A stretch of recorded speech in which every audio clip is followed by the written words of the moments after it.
जी माता जी, हो गया माता जी।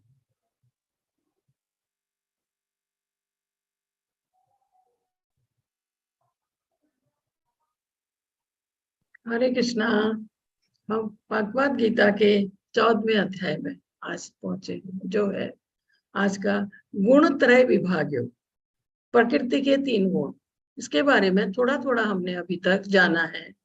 यह पूरा अध्याय, 14वां पूरा अध्याय, ये प्रकृति के गुणों के ऊपर है। सतोगुण, रजोगुण, तमोगुण, उसके ऊपर आज का ये पूरा अध्याय है। प्रकृति के पहला श्लोक है, श्री भगवान वाच परम भूयः प्रवक्ष्यामि ज्ञानानां ज्ञानमुत्तमं यज् ज्ञात्वा न सर्वे पराम सिद्धिमितो गताः। इसमें कहा है, भगवान ने कहा, अब मैं तुमसे समस्त ज्ञानों में सर्वश्रेष्ठ इस परम ज्ञान को पुनः कहूंगा, जिसे जान लेने पर समस्त मुनियों ने परम सिद्धि प्राप्त की है। भगवान कह रहे हैं, क्योंकि वो हर अध्याय में ज्ञान देते जा रहे हैं, अर्जुन को उपदेश देते जा रहे हैं, गोपनीय ज्ञान। और आज वो कह रहे हैं कि अभी तक जो मैंने आपको ज्ञान दिया है, उनमें इस समस्त ज्ञानों में सर्वश्रेष्ठ इस परम ज्ञान को पुनः कहूंगा, जिसको जानकर बहुत से मुनि जो हैं, ऋषि मुनि हैं, उन्होंने सिद्धि प्राप्त की है, वो भगवत धाम पहुंचे हैं। और ये भी इस अध्याय में बताया गया है कि वो प्रकृति के गुण कौन कौन से हैं, जैसे सतोगुण, रजोगुण, तमोगुण, वो किस प्रकार हमें इस भव बंधन से बांधते हैं और किस प्रकार हमें इस भव बंधन से उनसे मुक्ति मिलती है या हम इससे निकल पाते हैं, वो विधि भी इस अध्याय में पूरी तरह से बताई गई है। इसमें कहा, या किस प्रकार वो हमें मोक्ष प्रदान करते हैं ये प्रकृति के 3 गुण। ये हैं आपके 9 योगेंद्र। मैंने आपको भरत महाराज के बारे में बताया था, उनकी एक स्टोरी थी जो हमने भक्ति योग में पढ़ी थी, या उससे पहले भी एक बार। ये जो 9 योगेंद्र आप देख रहे हैं, यहाँ बात आई थी ना कि मुनियों की, सिद्ध मुनियों की, ये 9 योगेंद्र भरत महाराज के भाई हैं। ऋषभ देव के 100 पुत्र थे, उनमें से भरत महाराज सबसे बड़े थे। ये उन्हीं के 9 भाई हैं, जिनके लिए कहा गया है कि समस्त मुनियों ने परम सिद्धि प्राप्त की थी इस ज्ञान को जान लेने के बाद।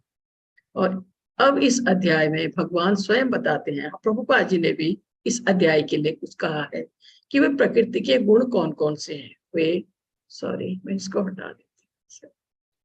वे किस प्रकार क्रिया करते हैं, किस तरह हमें बांधते हैं और किस प्रकार मोक्ष प्रदान करते हैं। इस अध्याय में जिस ज्ञान का प्रकाश किया गया है, उसे अन्य पूर्व अध्यायों में दिए गए ज्ञान से शेष बताया गया है।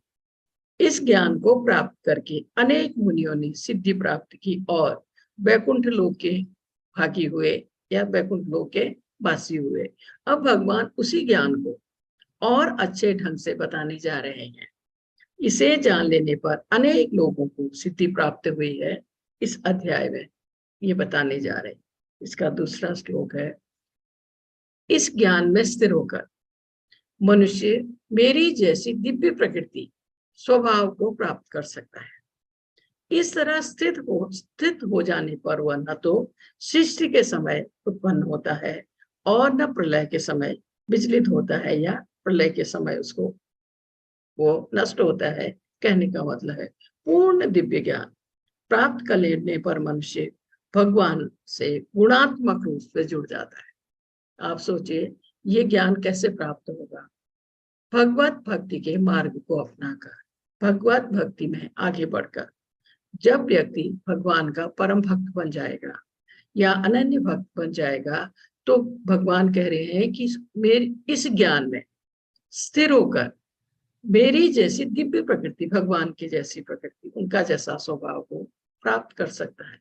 क्योंकि वो जब भगवत धाम पहुंचता है तो वो भगवान के सानिध्य में रहता है फिर।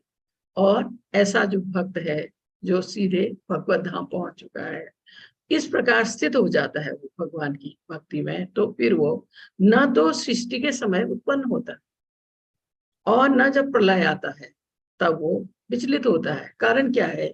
जब बड़े प्रलय आते हैं तो सब कुछ उसमें लय हो जाता है, कुछ भी शेष नहीं रहता है। यहाँ तक कि बड़े प्रलय में देवलोक भी समा जाता है, वो भी शेष नहीं रहता। पर भगवान का जो धाम है, गोलोक वृंदावन है या वैकुंठ धाम है, प्रलय के समय भी उसे कोई क्षति नहीं होती है, वो शाश्वत है, वो जैसा है वैसा ही रहता है। तो ये यहाँ ये बताया गया है कि जो भक्त भगवत धाम पहुंच जाता है, भगवान के धाम पहुंच जाता है, वो फिर न कभी जन्म लेता है, न कभी उसकी मृत्यु होती है। सृष्टि के समय न वो उत्पन्न होता है, न प्रलय के समय विचलित होता है, क्योंकि वो भगवान के शाश्वत धाम पहुंच चुका है।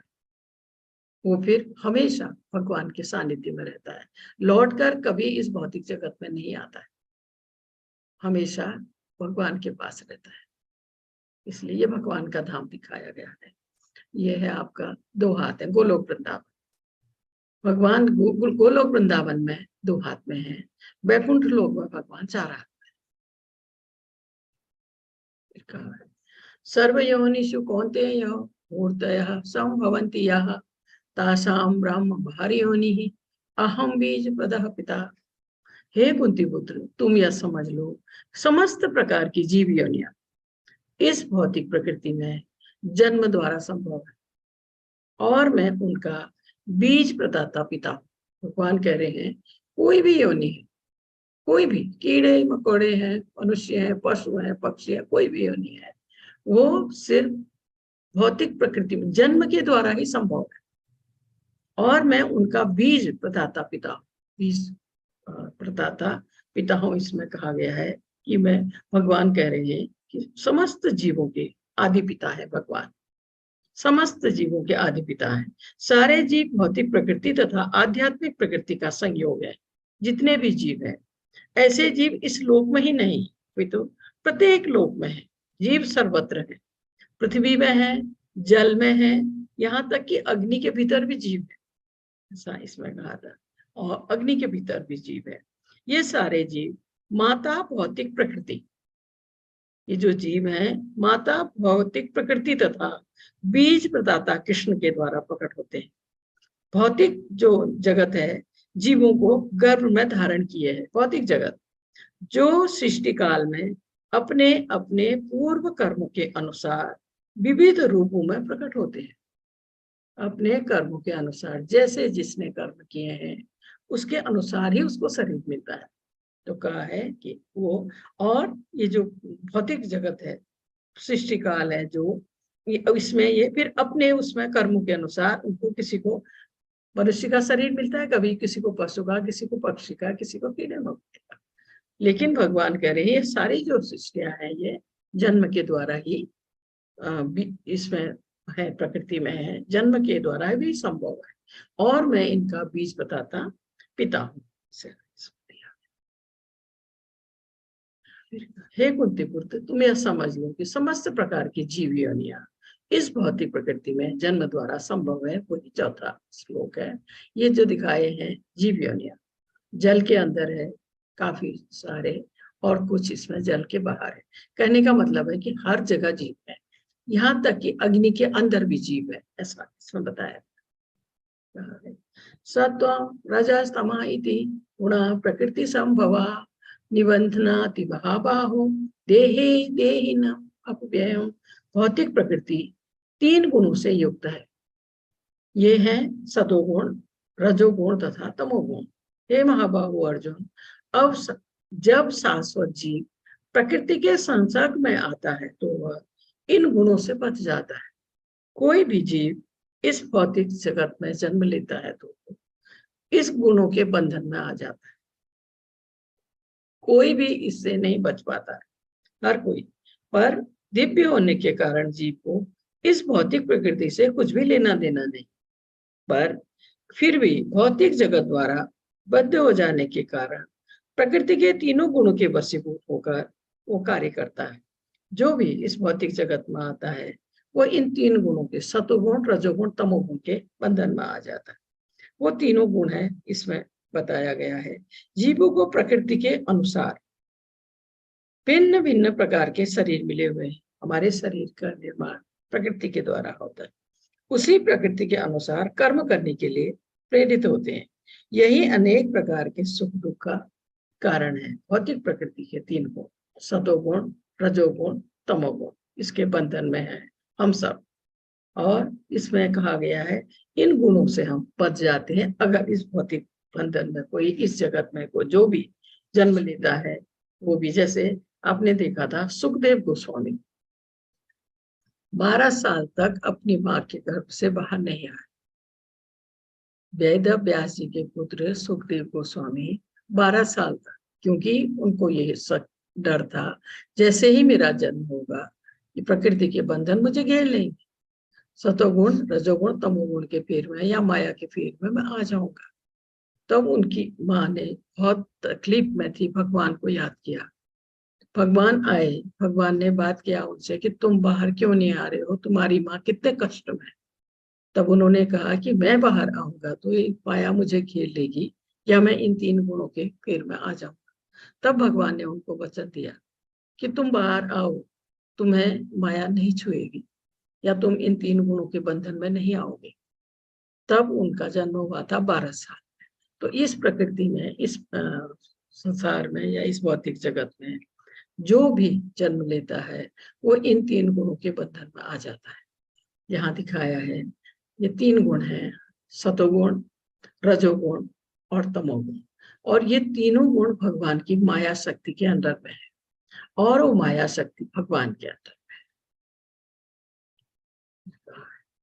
तत्र सत्वं निर्मला तत् प्रकाश कामनामयम् सुख संगेन बध्नाति ज्ञान संगेन चानक।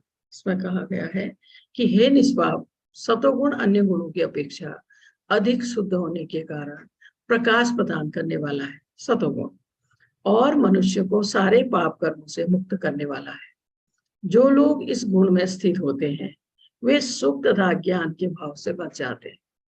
इन तीनों गुणों में बताया गया है कि सतोगुण और गुण की अपेक्षा अधिक शुद्ध होने के कारण प्रकाश प्रदान करने वाला है, क्योंकि सतोगुणी जो व्यक्ति है उसकी तुलना ब्राह्मण से की गई।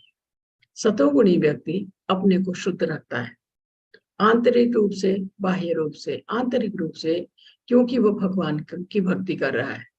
इसलिए जो उसके मन के अंदर का कलमश है वो धुल जाता है, वो साफ हो जाता है कि भक्ति के मार्ग में आगे बढ़ रहा है। इसलिए वो शास्त्रों को पढ़ चुका होता है, इसलिए वो ज्ञान है उसको। और दूसरा, वो शांत है, उसमें संयम आ गया है, धैर्य है उसमें। और सबसे बड़ी बात है भगवान की भक्ति कर रहा है सतोगुणी व्यक्ति। इस सतोगुणी इन दोनों से ऊपर है। और इसमें कहा है अधिक शुद्ध होने के कारण, क्योंकि वो भक्ति के मार्ग में शुद्ध होने के कारण प्रकाश प्रदान करने वाला है सतोगुण, मनुष्य के सारे पाप कर्म से मुक्त करने वाला है। सतोगुण में जो व्यक्ति पहुंच गया तमोगुण और रजोगुण को लांग कर भगवान की भक्ति कर रहा है, इसलिए वो पाप कर्म से मुक्त होने वाला है।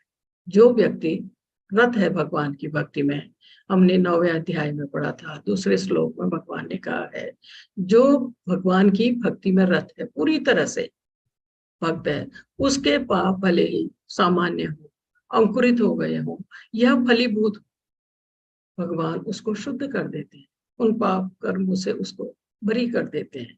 तो इसलिए कहा गया है जो सतोगुणी व्यक्ति है भगवान की भक्ति में आगे बढ़ रहा है, इसलिए उसके जो पाप कर्म है वो उनसे शुद्ध होने वाला है, मुक्त होने वाला है। जो लोग इस गुण में स्थित होते हैं, सतोगुण में जो लोग स्थित होते हैं, वो सुख तथा ज्ञान के भाव से बच जाते हैं, उनको कष्ट ज्यादा नहीं होते, वो सुख तथा ज्ञान के भाव से बच जाते हैं। असल में वो ज्ञानी होने से वो अपने को, उनके ऊपर घमंड आ जाता है, वो चतुर हो जाते हैं क्योंकि वो बुद्धिमान है, उन्होंने शास्त्रों का इसका इनको पढ़ा है, ठीक है, उससे उनमें एक घमंड आ जाता है कि मैं सबसे ज्ञानी हूं। इस कारण से वो जन्म मृत्यु के चक्र से नहीं निकल पाते। सतोगुण में पहुंच गए हैं वो ये पाप कर्मों से इससे मुक्त हो गए हैं, लेकिन घमंड जो उनमें आ जाता है कि मैं इन सब में ज्ञानी होकर के, और तब वो इससे मुक्ति नहीं पा पाते, वो इससे जन्म मृत्यु के चक्र से वो नहीं निकल पाते। फिर कहा रजो रागात्मक विद्धि तृष्णा संग समुद्भवम तत्रि बंधनाति कौन्तेय कर्म संगेन देहिनाम।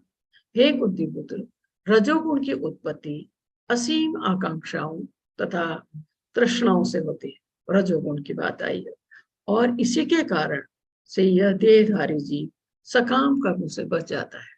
सकाम कर्म है अपनी खुशी के लिए किया गया कर्म, अपनी इंद्रिय तृप्ति में किया गया कर्म। और ये जैसे आप सोचिए कि जो रजोगुणी व्यक्ति है वो अपने इच्छाओं की पूर्ति में अधिक लगा रहता है, इसमें कहा। और असीम उसकी जो आकांक्षाएं हैं असीम है, तृष्णाओं से होती, और इसी के कारण से यह देहधारी जीव सकाम कर्मों से बच जाता है, अपनी खुशी के लिए हर कार्य करता है।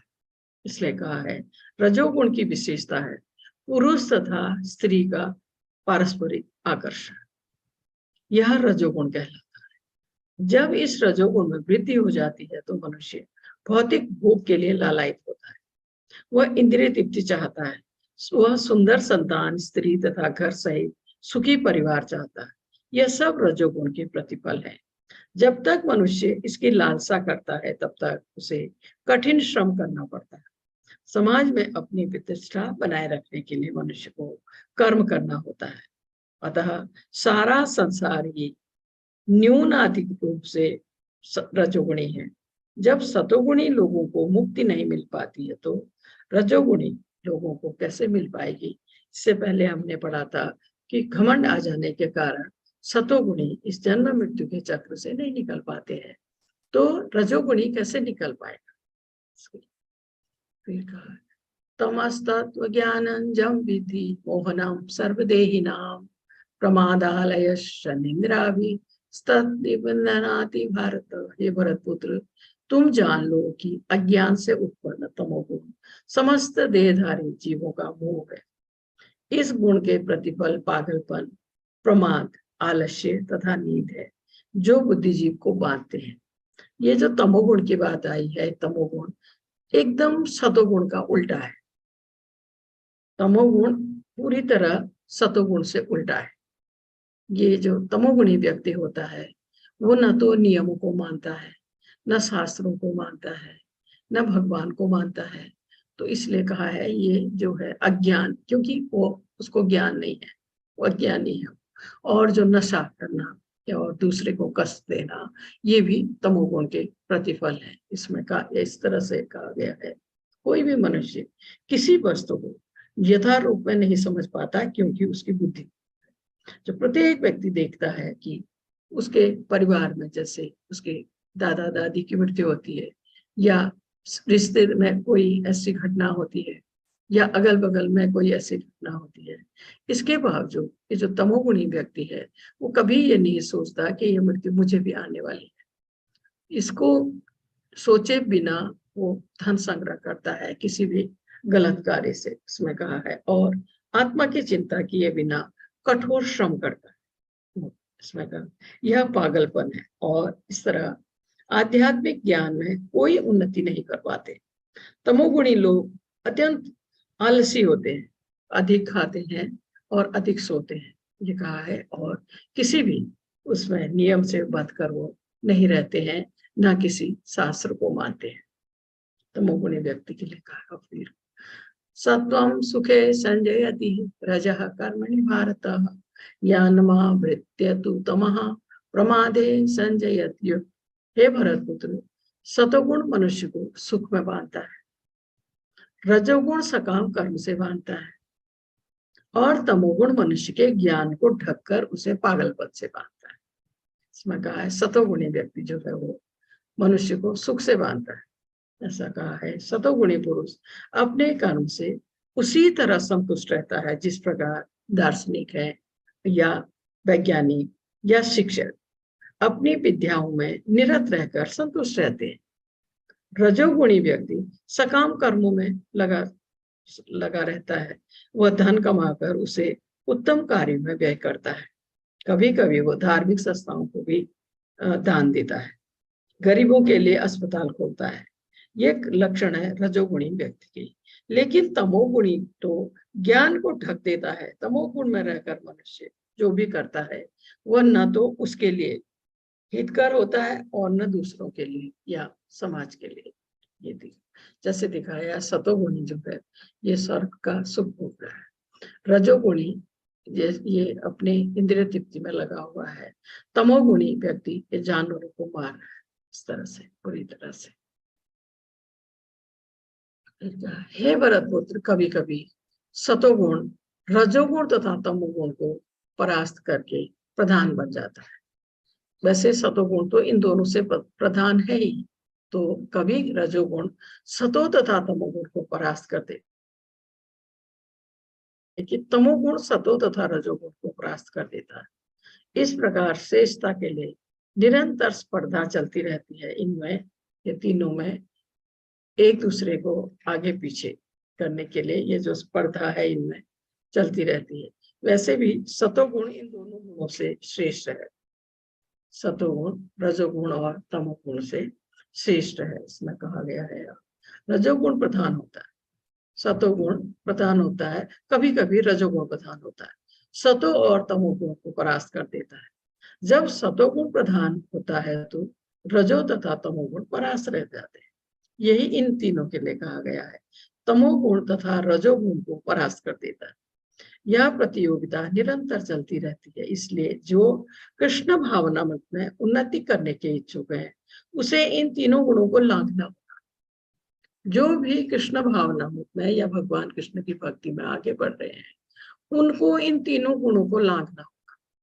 तमोगुण से रजोगुण और रजोगुण से सतोगुण, फिर सतोगुण से वैष्णव के उसमें आना है। उसको तीनों गुणों को लांघ कर उसे वैष्णव के उसमें आना है, ऐसा इसमें बताया गया है। तीनों गुणों को पीछे छोड़ देना है और कहा गया है तीनों गुणों को ला कर आगे आना है। किसी एक गुण की प्रधानता मनुष्य के आचरण तथा उसके खान पान आदि में प्रकट होती रहती है। यदि कोई चाहे तो यह अभ्यास द्वारा सतोगुण विकसित कर सकता है और रजो तथा तमोगुण को परास्त कर सकता है। यह है अभ्यास। अभ्यास के द्वारा, वो अभ्यास है भगवत भक्ति। भगवत भक्ति का अभ्यास करके उस मार्ग में आगे चल के ये तीनों गुणों से वो मुक्ति पा सकता है कोई भी व्यक्ति। ये दिखाया है।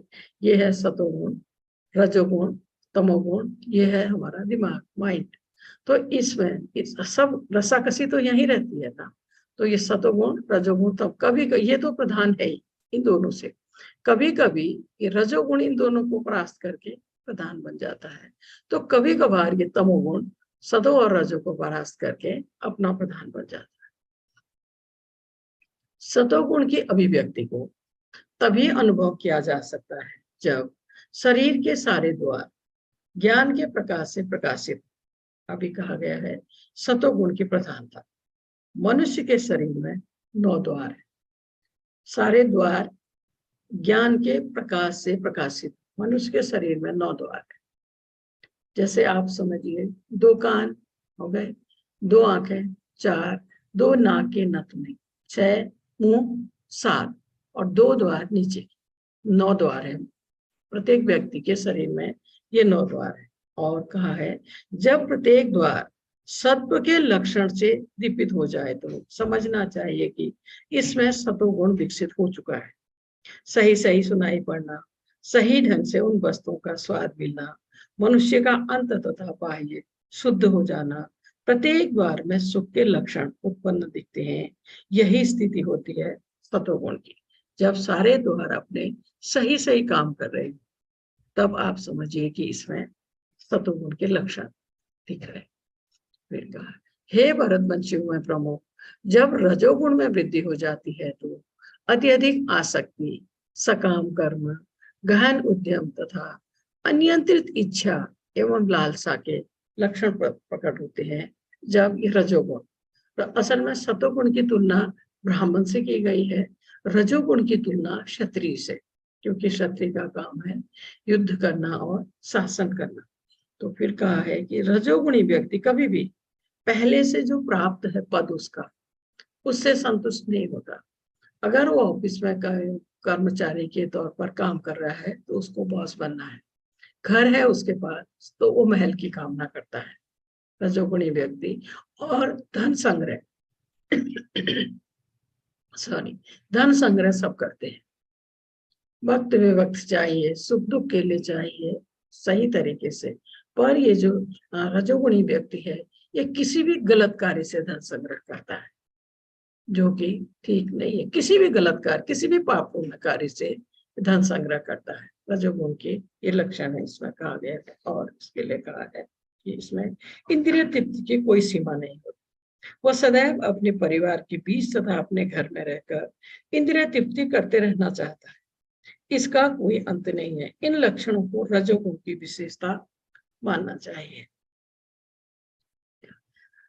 जब तमोगुण में वृद्धि हो जाती है तो हे गुरुपुत्र, अंधेरा, जड़ता, प्रमत्तता तथा मोह का प्राकट्य होता है। तमोगुणी व्यक्ति जो है उसमें जड़ता आ जाती है और अंधेरा है, प्रमत्तता है और मोह का प्राकट्य होता है। इसमें कहा है तमोगुणी व्यक्ति किसी नियम में बदकर कार्य नहीं करता, वो किसी नियम को मानता ही नहीं है और वह अकारण ही अपनी सनक के अनुसार कार्य करना चाहता है, अपनी सनक के अनुसार कार्य करना, और कार्य करने की क्षमता है उसमें, पर वो कार्य नहीं करता है। दीर्घ सूत्री है, मतलब धीरे धीरे कार्य करता है, उसको दीर्घ सूत्री कहते हैं।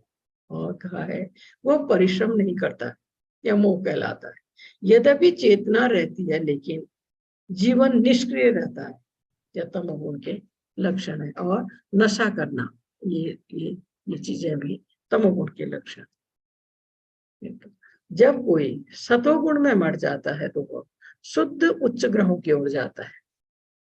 जो व्यक्ति सतोगुण में है, क्योंकि वो शुद्ध रख रहा है अपने को और भगवान की भक्ति कर रहा है, शास्त्रों का ज्ञान है उसको, उसमें संयम है, सहन शक्ति है, तो ऐसा जो व्यक्ति है उसकी अगर इस गुण में मृत्यु होती है तो वो उच्च ग्रहों की ओर जाता है। जैसे सत्यलोक, जहाँ ब्रह्मा जी रहते हैं सबसे ऊपर, या स्वर्ग लोक, तो इस तरह के उच्च ग्रहों की ओर वो जाता है सतोगुणी व्यक्ति।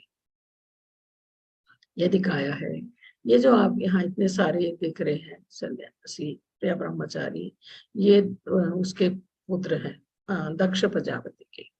दक्ष प्रजापति को भगवान ने कहा था सृष्टि करने के लिए, या ब्रह्मा जी ने आदेश दिया था सृष्टि के लिए, क्योंकि तब लोग नहीं थे। तो दक्ष ने 1000 पुत्र उत्पन्न किए दक्ष ने, और उनको कहा कि तुम अब गृहस्थ जीवन में प्रवेश करो अपने पुत्रों को। और वो जैसे ही गृहस्थ जीवन में प्रवेश करने जा रहे थे, तो इनको नारद जी को पता लगा। तो नारद जी ने उन सबको बिठाकर उपदेश दिया, प्रवचन दिया, और सबके सबको सन्यासी बना दिया नारद जी। एक बार, दूसरी बार फिर 1000 पुत्र थे, वो फिर गृहस्थ जीवन प्रारंभ करने जा रहे थे, फिर इनको पता लगा, नारद जी ने फिर वही कार्य किया। इससे दक्ष इनसे नाराज हुए नारद जी से, और इनको श्राप दिया कि तुम 3 दिन से अधिक कहीं नहीं टिकोगे। इसलिए कहते हैं नारद जी घूमते ही रहते हैं, वो एक जगह नहीं टिक सकते हैं, क्योंकि दक्ष के द्वारा ये श्रापित है। जब कोई रजोगुण में मरता है तो वह सकाम कर्मियों के बीच जन्म ग्रहण करता है, और जब कोई तमोगुण में मरता है तो वह पशु योनि में जन्म धारण करता है। अब कहा है रजोगुण में जो मरता है, रजोगुणी व्यक्ति, आपने देखा कि वो अपनी इच्छा पूर्ति करना चाहता है, सुंदर संतान, पत्नी, घर, ये सब चाहता है, और अपने परिवार के बीच रहकर इंद्रिय तृप्ति में लगा रहना चाहता है, रजोगुणी जो व्यक्ति है। और जब उसकी मृत्यु होती है तो वह सकाम कर्मियों के बीच जन्म ग्रहण करता है। सकाम कर्मी कौन है? इस भौतिक जगत के प्राणी जो भगवत भक्ति में नहीं है। सकाम कर्म क्या है? अपने लिए, अपनी खुशी के लिए करना और अपनी इच्छाओं की पूर्ति करना, यह है सकाम कर्म। कोई भी कार्य करना है तो फल की इच्छा से करना है। इसी कार्य को करते हुए सोचते हैं इससे क्या फायदा होगा, क्या मिलेगा मुझे इससे, यह है सकाम कर्म। और सकाम कर्म हमें इस भवबंधन में, ये जो 3 गुण है, इससे हम और बचते हैं। जो भी हम अपने फल की इच्छाओं से जो हम कार्य करते हैं, या अपनी इंद्रिय तृप्ति के लिए जब हम कार्य करते हैं, तो हम इस भवबंधन से निकलना तो दूर, और बचते हैं इस भवबंधन में। तो कहा है रजोगुणी जो मरता है तो वह सकाम कर्मियों के बीच फिर जन्म धारण ग्रहण करता है, वो फिर से इसी भौतिक जगत में आता है और ये सकाम कर्मियों के बीच वो फिर से जन्म लेता है। और जब कोई तमोगुण में मरता है तो वह पशु योनि में जन्म धारण करता है।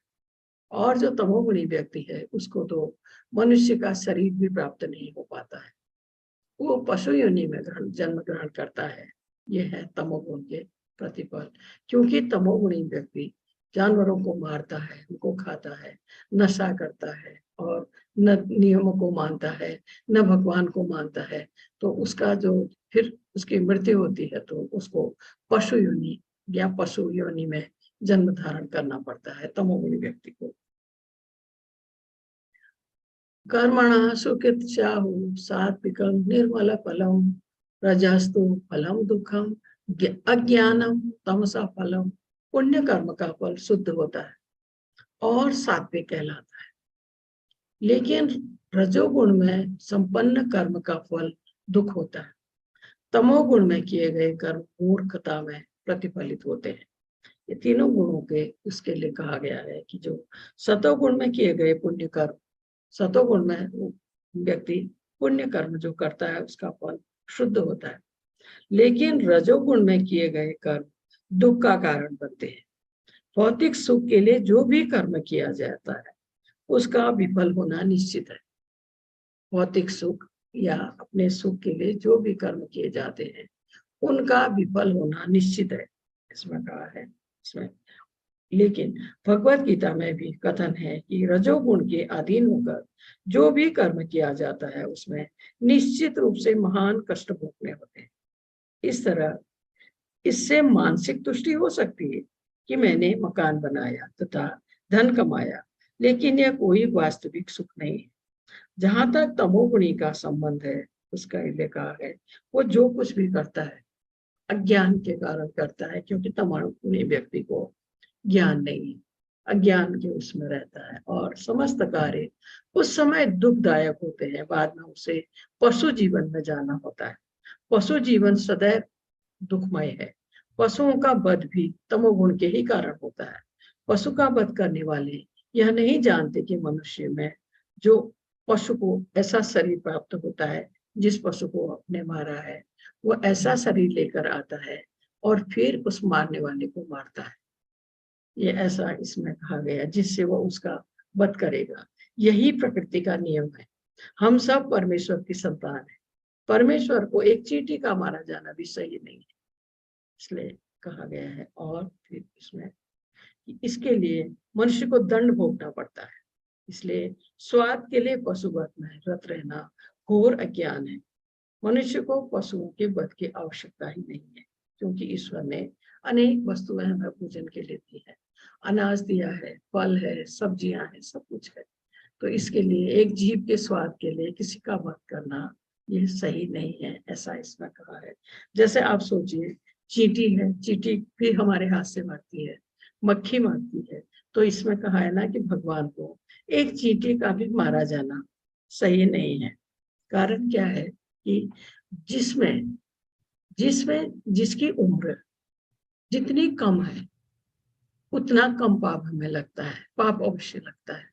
किसी भी को मारने का दंड अवश्य मिलता है आपको, लेकिन जिसकी उम्र जितनी कम है तो उतना कम दंड मिलता है, ऐसा कहा। क्योंकि जो मच्छर है, कीड़े मकोड़े हैं, तो इनकी उम्र कम होती है ना, तो इसलिए कम दंड मिलता है। सतोगुण से वास्तविक ज्ञान उत्पन्न होता है। जो व्यक्ति सतोगुण में है वो ज्ञानी है, क्योंकि उसने शास्त्रों को पढ़ा है। रजोगुण से लोभ उत्पन्न होता है। रजोगुणी व्यक्ति लोभी है, क्योंकि वो गलत तरीकों से धन संग्रह कर रहा है। और तमोगुण से अज्ञान, प्रमाद और मोह उत्पन्न होता है। तमोगुणी जो व्यक्ति है उसको ज्ञान नहीं है, क्योंकि वो शास्त्रों को नहीं मानता, भगवान के द्वारा बनाए गए नियमों को नहीं मानता, भगवान को नहीं मानता। इसलिए कहा है तमोगुण से अज्ञान और प्रमाद तथा मोह उत्पन्न होता है। इन तीनों गुणों के बारे में इस तरह बताया गया। और इसमें एक चीज दिखाई गई है, तीनों गुण है ना, सतो रजो तमोगुण। तो ये जो व्यक्ति है ये एक ही है व्यक्ति है। यहाँ सतोगुण में है तो खुश है, शांत है, ये जो व्यक्ति है, यही व्यक्ति अगर रजोगुण में है तो इसका यह हालत है। और तमोगुण है, यही व्यक्ति है जो तमोगुणी है। तो ये इन गुणों से, प्रकृति के गुणों से इतना फर्क आता है, ये दिखाया गया है बहुत अच्छी तरह से। एक और पिक्चर है, ये सतोगुण में है व्यक्ति, ये एक ही व्यक्ति है तीनों। सतोगुण में है, शांत है, धीर है, खुश है। ये रजोगुण में है, अशांत है बिल्कुल एकदम। और तमोगुण में यहाँ इसका हालत देखिए आप। एक ही व्यक्ति में गुणों के फेर से इतना फर्क पड़ता है।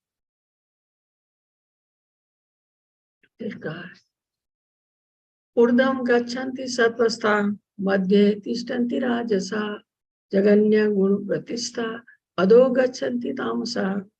में कहा है जो सतोगुणी व्यक्ति है क्रमशः उच्च लोगों को ऊपर को जाते हैं, जैसे प्लेन में जा रहे हैं।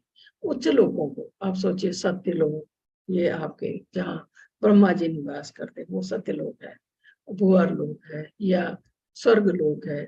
तो जो सतोगुण में जो व्यक्ति है वो उच्च लोगों को जाते हैं, ऊपर को जाते हैं।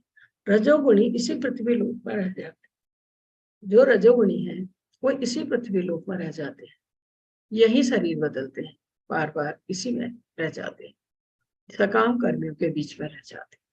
और जो अत्यंत गर्हित तमोगुण में स्थित है, तमोगुणी जो व्यक्ति है वो नीचे नरक लोगों को जाते हैं। यहाँ नीचे जो मैंने आपको दिखाया था, अभी आ रहा है इसके बाद, ये आपका ये इसमें दिखाया था कि ये जो हमारे ऊपर के लोग हैं सात, ये है आपका पृथ्वी लोक जहाँ हम हैं। उसके बाद ये तीन लोग हैं। पहला है सत्यलोक जहाँ ब्रह्मा जी रहते हैं, सबसे ऊपर का लोक है हमारे प्लैनेट का सत्यलोक, उसमें ब्रह्मा जी। तपोलोक है, जनालोक है, बहरलोक है और स्वर्गलोक है जहाँ देवता लोग। उसके बाद आता है भूअर लोक जहाँ घोष राक्षस और ये रहते हैं, यक्ष और राक्षस। और फिर आता है पृथ्वी लोक जहाँ हम सब हैं। पृथ्वी के नीचे जो लोग हैं वो है अतल, वितल, सुतल, तलातल, महातल, रसातल और पाताल। पाताल के नीचे 28 नरक है। अभी जो नरक की बात आई थी, इसके नीचे फिर 28 नरक है। जब कोई या अच्छी तरह जान लेता है कि समस्त कार्यों में प्रकृति के तीनों गुणों के अतिरिक्त अन्य कोई करता नहीं है, और जब वह परमेश्वर को जान लेता है जो इन तीनों गुणों से परे है, तो वह मेरे दिव्य स्वभाव को प्राप्त होता है। भगवान कह रहे हैं जब कोई अच्छी तरह जान लेता है कि समस्त कार्यों में प्रकृति के तीनों गुणों के अतिरिक्त अन्य कोई करता नहीं है, जो सब कुछ होता है वो इन तीनों गुणों से होता है। और जब परम भगवान को जान लेता है जो इन तीनों गुणों से परे है, तो वह मेरे दिव्य स्वभाव को प्राप्त होता है। क्योंकि व्यक्ति को जैसे आप दिखाया है, सतोगुण है यहाँ, ये है रजोगुण, तमोगुण, हम यहाँ हैं, इनके बंधन में है। इस बंधन से निकलने का एकमात्र उपाय है भगवत भक्ति। उसके सिवा हम इस बंधन से कभी नहीं निकल सकते हैं। भगवान की भक्ति से ही हम इस जंजीर को काट के निकल सकते हैं।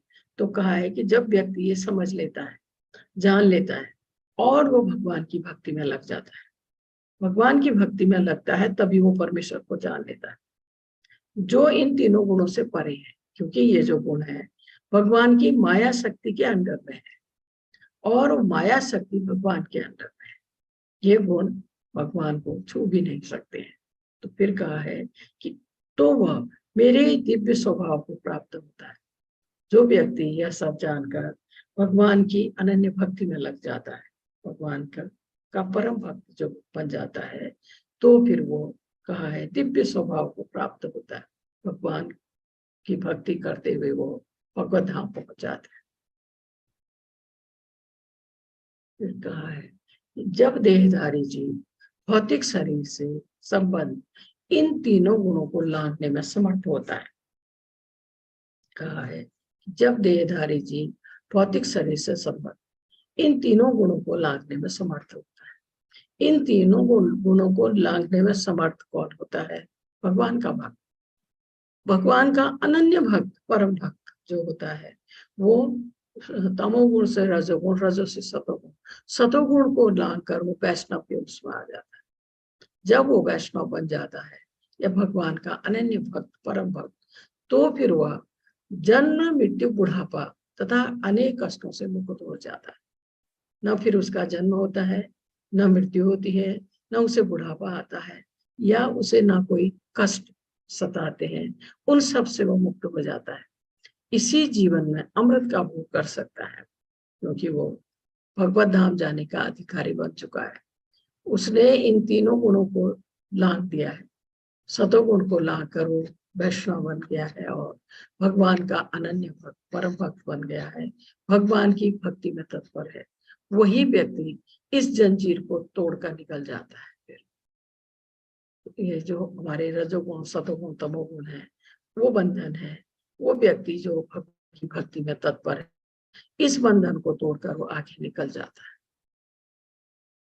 फिर कहा है कि अर्जुन ने पूछा था भगवान से कि हे भगवान, जो इन तीनों गुणों से परे है, वह किन लक्षणों से जाना जाता है, उसका आचरण कैसा होता है, और वह प्रकृति के गुणों को किस प्रकार लांघता है। कितना अच्छी तरह से इसमें अर्जुन ने पूछा है उस व्यक्ति के लिए कि जो इन तीनों गुणों को लांघ चुका है, उसको हम कैसे पहचाने, उसका आचरण कैसा होता है, और प्रकृति के इन तीनों गुणों को कैसे लांघता है, क्योंकि इन तीनों गुणों को लांघ कर निकलना इतना आसान नहीं है। इसके लिए भगवान ने उत्तर दिया है अर्जुन को। भगवान ने कहा, हे पांडुपुत्र, जो प्रकाश, आसक्ति तथा मोह के उपस्थित होने पर न तो उससे घृणा करता है और न लुप्त हो जाने पर उसकी इच्छा करता है। भगवान कह रहे हैं कि प्रकाश है या आसक्ति है, मोह है, उसके अगर उसके सामने उपस्थित हो तो वो उससे घृणा नहीं करता, और ना ही न होने पर उसकी इच्छा करता है। जो भौतिक गुणों की इन समस्त प्रक्रियाओं से निश्चल तथा अविचलित रहता है, प्रकृति के गुण उस भक्त को विचलित नहीं कर सकते, अविचलित बना रहता है। और यह जानकर कि केवल गुण ही क्रियाशील है, सब कुछ इन गुणों के द्वारा ही हो रहा है, वो उदासीन तथा दिव्य बना रहता है। जो अपने आप में स्थित है और सुख तथा दुख को एक समान मानता है, उस व्यक्ति के लिए सुख है तो खुशी से उछलता नहीं है, दुख है तो वो रोने नहीं बैठता है, दोनों को एक समान मानता है। जो मिट्टी के डेले, पत्थर एवं स्वर्ण के टुकड़े को समान दृष्टि से देखता है, उसके लिए उसके सामने मिट्टी का डेला है, पत्थर है या सोने का टुकड़ा है, उसको कोई खास इस फर्क नहीं पड़ता, एक साथ देखता है तीनों को। जो अनुकूल तथा प्रतिकूल के प्रति समान बना रहता है, कोई वस्तु उसके अनुकूल है या प्रतिकूल है, वो समान बना रहता है। और जो धीर है, धैर्य है, जिसमें प्रशंसा तथा बुराई, कोई उसकी प्रशंसा करे या कोई उसकी बुराई करे, कोई उसको मान दे या उसका अपमान करे, समान भाव से रहता है, उससे कोई फर्क ही नहीं पड़ता है। जो शत्रु तथा मित्र के साथ समान व्यवहार करता है, ऐसे भक्त का तो कोई शत्रु होता ही नहीं, अगर है भी तो उसके साथ भी वो मित्रवत व्यवहार ही करता है। जिसने सारे भौतिक कार्यों का परित्याग कर दिया है, जो केवल भगवान की भक्ति में कार्य कर रहा है, उनकी भक्ति के लिए, उनकी खुशी के लिए हर कार्य कर रहा है। और ऐसे व्यक्ति को प्रकृति के गुणों से अतीत कहते हैं। ऐसा व्यक्ति जो है हमारे सामने, तो हमें कह सकते हैं कि इसने तीनों गुणों को पार कर लिया है, ये भगवान का भक्त है या ये वैष्णव है, ऐसा कह सकते हैं। यहाँ नारद जी को दिखाया है, जो कि जिन्होंने हमेशा भगवत भक्ति के सिवा और कुछ नहीं किया, नारद जी के लिए कहा गया है। नारद जी भी एक बार शापित होकर इस पृथ्वी पर आ चुके हैं। असल में नारद जी पहले जन्म में गंधर्व थे। गंधर्व कहते हैं स्वर्ग लोक में जो गाने या कोई साज बजाने का कार्य करते हैं।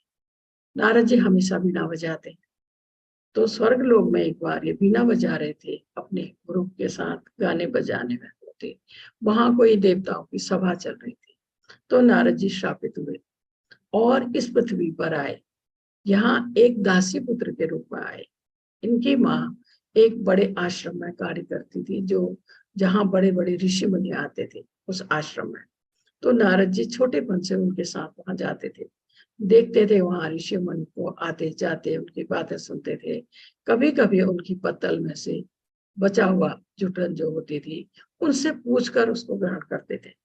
और जब 5 साल की उम्र थी इनकी, तो इनकी माँ को सांप ने काट लिया, उसकी भी मृत्यु हो गई। और नारद जी भगवान की भक्ति करते रहते थे मन से। और फिर उसके बाद जो इनको जन्म पूरा होने के बाद फिर इनका जन्म हुआ ब्रह्मा जी के पुत्र के रूप में, नारद जी के रूप। फिर आया है माँ चयो अव्यभिचारेण भक्ति योगेन सेवते सगुणान संपीते तान ब्रह्म भूयाय कल्पते। जो समस्त परिस्थितियों में अविचलित भाव से पूर्ण भक्ति में प्रवृत्त होता है, वह तुरंत ही प्रकृति के गुणों को लांघ जाता है और इस प्रकार ब्रह्म के स्तर तक पहुंच जाता है। इसमें उस भक्त के लिए कहा गया है जो समस्त परिस्थितियों में अविचलित भाव से पूर्ण भक्ति में प्रवृत्त होता है। भगवान का वो भक्त जो पूरी तरह समर्पित होकर भगवान की भक्ति करता है, किसी भी तरह विचलित नहीं होता है। कोई भी परिस्थिति उसको विचलित नहीं कर सकती है। वह तुरंत ही प्रकृति के गुणों को लांघ जाता है। ऐसा अनन्य भक्त भगवान का, ऐसा परम भक्त इन प्रकृति के गुणों को लांघ जाता है और इस प्रकार ब्रह्म के स्तर तक पहुंच जाता है या भगवत धाम पहुंच जाता है। पर इस जो प्रकृति के जो गुण हैं इनको लांघ पाना इतना आसान नहीं है। जो भगवान का अनन्य भक्त बन जाता है, परम भूल जाता है, वो ही इनको लांघ पाता है। इसमें कहा है अपनी चेतना ऐसे कार्यों में न लगाकर उसे कृष्ण कार्य में लगाए। भगवान कृष्ण की सेवा, उनकी भक्ति, क्योंकि भक्त तो यही करता है, उसका एक एक क्षण भगवान की भक्ति उनकी सेवा में जाता है। ऐसा भक्त अंत में फिर सीधे भगवत धाम जाता है, जैसे दिखाया है उसको सीधे भगवत धाम पहुंचे। भगवान की भक्ति ही एक ऐसा उपाय है जिसे हम इस भवबंधन को लांघ जाते हैं और सीधे भगवत धाम को पहुंचाते हैं। ब्राह्मणो ही प्रतिष्ठा मृतशय्या अव्ययस्य च शाश्वतस्य च धर्मस्य सुख से एकांतिकस्य च। और मैं ही उस निराकार ब्रह्म का आश्रय जो अमर्त्य, अविनाशी तथा शाश्वत है और चरम सुख का स्वाभाविक पद है। ऐसा कहा गया है भगवान के। मैं ही उस निराकार मतलब ये ब्रह्म ज्योति जो यहाँ दिखाई है, भगवान के शरीर के निकली हुई ज्योति, निराकार ब्रह्म का आश्रय भगवान कह रहे हैं। क्योंकि निर्विशेषवादी मानते हैं कि भगवान निराकार है, इसलिए कहा है परमात्मा तथा निराकार ब्रह्म दोनों ही परम पुरुष के भीतर रहते हैं। प्रकृति परमेश्वर की अपरा शक्ति की अभिव्यक्ति है। जब इस प्रकृति द्वारा बुद्धिजीव आध्यात्मिक ज्ञान का अनुशीलन करना आरंभ करता है तो वह इसे भौतिक जगत के पद से ऊपर उठने लगता है। ब्रह्मबोध की प्राप्ति आत्म साक्षात की दिशा में प्रथम अवस्था है, लेकिन ब्रह्म साक्षात्कार में पूर्णता प्राप्त नहीं कर पाता। यदि वह चाहे तो इस पद पर पहुंचकर कर सकता है, धीरे धीरे भगवान के साक्षात्कार को प्राप्त कर सकता है। इसमें इसके लिए कहा गया है ब्रह्म ज्योति में जो पहुंचते हैं ये इनको मोक्ष तो दोनों को मिलता है, ब्रह्म ज्योति वालों को भी और साकार रूप में जो भगवान की भक्ति कर रहे हैं उनको भी।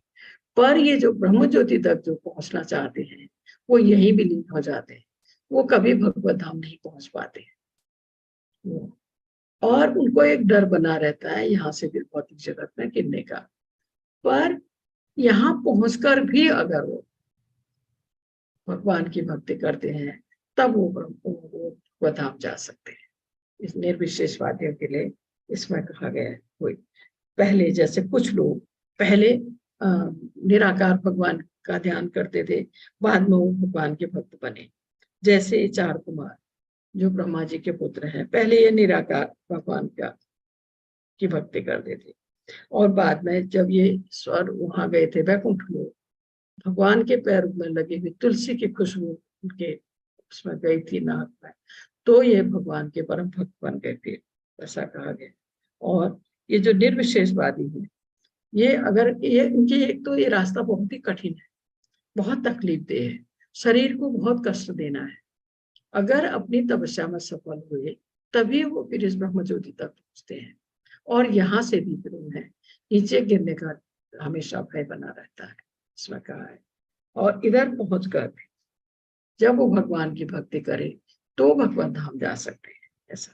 और जो भगवान का जो भक्त है साकार रूप का, वो सीधे ही भगवत धाम पहुंचता है।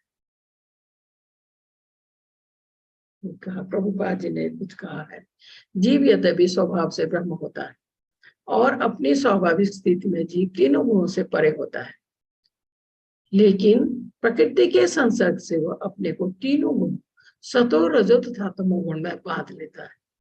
इन्हीं तीनों गुणों के संसर्ग के कारण उसमें भौतिक जगत पर प्रभुत्व जताने की इच्छा होती है। पूर्ण कृष्ण भावनामृत में भक्ति में प्रवृत्त होने पर यह दिव्य पद को प्राप्त होता है। उसमें प्रकृति को बस में करने की इच्छा दूर हो जाती है। अद्वैत भक्तों की संगति करके भक्ति की 9 विधियां श्रवण कीर्तन श्रवण नवधा भक्ति के द्वारा, इसमें कहा अभ्यास करना चाहिए उसका नवधा भक्ति के द्वारा। धीरे धीरे ऐसी संगति से तथा गुरु के प्रभाव से मनुष्य की प्रभुता जताने वाली इच्छा समाप्त हो जाएगी। वह भगवान की दिव्य प्रेमा भक्ति में दृढ़ता पूर्वक स्थित हो सकेगा। भगवान की भक्ति अति सरल है। मनुष्य को चाहिए कि भगवान की सेवा में लगे। आसान तरीके बताए गए हैं। श्री विग्रह को अर्पित भोजन का उच्छिष्ट खाए, प्रसाद को खाए, भगवान के चरण कमलों पर चढ़ाए गए पुष्पों की सुगंध ले, उनको सूंघे, भगवान के लीला स्थलों का दर्शन करे और भगवान के विभिन्न कार्यकलापों और उनके भक्तों के साथ प्रेम विनिमय के बारे में पढ़े। सदा हरे कृष्ण कृष्ण कृष्ण हरे हरे, हरे राम राम राम हरे हरे, इस मंत्र का जाप करे या अभ्यास करे। तो ये कहा गया है कि भक्ति की विधि, इन विधियों से कोई भी भगवत भक्ति में आगे बढ़ सकता है। हरे कृष्णा, हरे कृष्ण। कोटि कोटि नमन माता जी, कोटि कोटि हरे धन्यवाद। कृष्णा माता जी। प्रभुपाद जी का जो है हर शब्द